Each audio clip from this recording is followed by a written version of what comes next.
I couldn't wait to get back and read more. Now we're on chapter 5 of the Gospel according to Superman.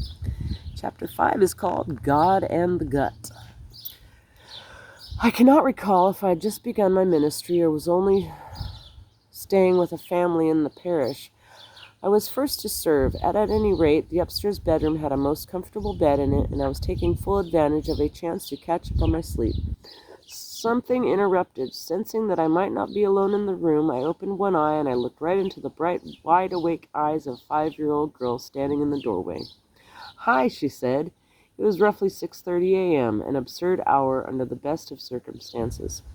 "Are you going to get up now?" Frankly, I had hoped that I would not be getting up, but the smell of bacon and coffee rising from the kitchen suggested I should. "You run downstairs and help Mommy get breakfast ready, and I'll get dressed." "I'd rather stay up here and watch you get dressed." Well, I happen to be one of those odd ducks who freely admits to having socially imposed inhibitions and hang-ups. Except for locker rooms and family chambers, I maintain an air of privacy.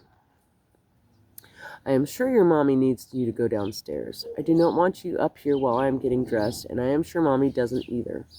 "I'll go ask her if it's okay," said my friend, scampering off downstairs. I was saved, or so I thought. But even though Mommy's voice was clear as a bell, telling the little girl to stay downstairs, my adventures were not over. I had closed my eyes for that last wink when I sensed again I had company. My pal was back with a great piece of argument. "Mommy says it's not okay for me to stay up here. You say it is not okay, but I say it's okay, so I'll stay." Therein lies what may be one of the clearest examples to date of much that travels under the title of modern morality. As a recent hit record chanted over and over again, if it feels good, it's all right. We are living in a day when external authorities have lost their impact.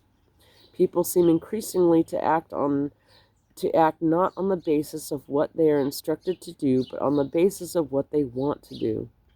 Even the best efforts of church folk to arrive at a sensitive and sensible kind of new morality run amok.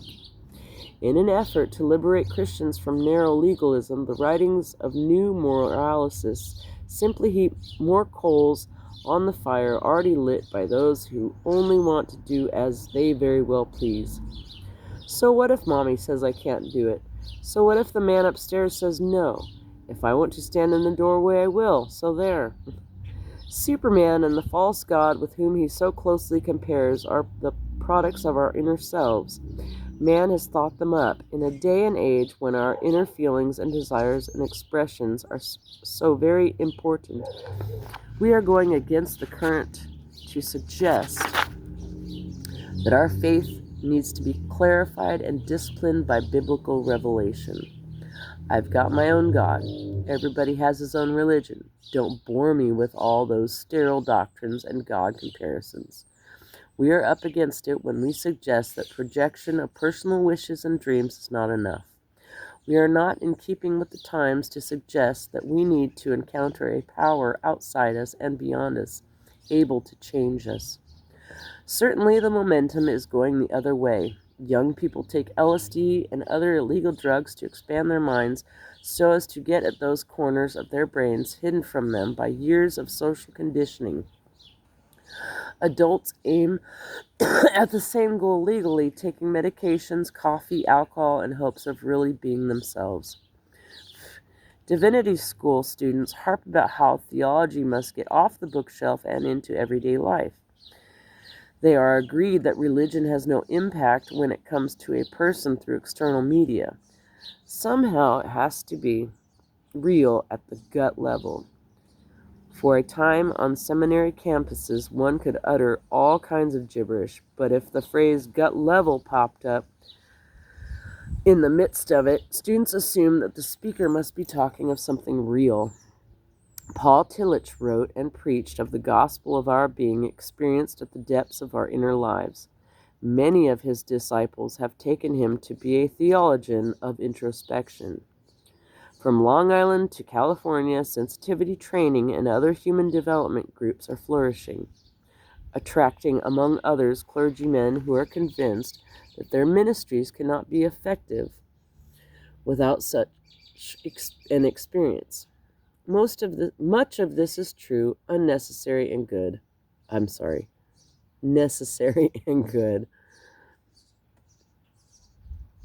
But the whole world seems to be contemplating its navel. The list of examples is endless, describing man's insatiable fascination with himself. Somehow the Church of Jesus Christ has given over to the trend of discovering the inner man, dredging up whatever comes and calling it good, not because it is inherently good, but because it was dredged up. In so doing, the Church has fallen down on the job of providing leadership and guidance in a world that is spiritually and morally troubled. We may be swimming upstream to suggest that an encounter with the other is needed, but it is a swim that needs to be undertaken. Before jumping in, it is quite clear that we would be all wet in another sense if we suggested that God does not actually come to us through our inner nature. He does. Just as he spoke to the great man of faith describing in Scripture, so he does today, nudging us, sometimes clobbering us, in our intuition, our mind, our bodies. The still small voice is often coming from within. We need only to take the time to be quiet and listen for it. The point here is not to deny the inner voice. The point is to get over ourselves and begin to follow Jesus Christ, who walked in the pages of Scripture and is alive and at work in our world today. We are not at all suggesting that people should stop listening to personal intuition and conscience. That would be a mistake.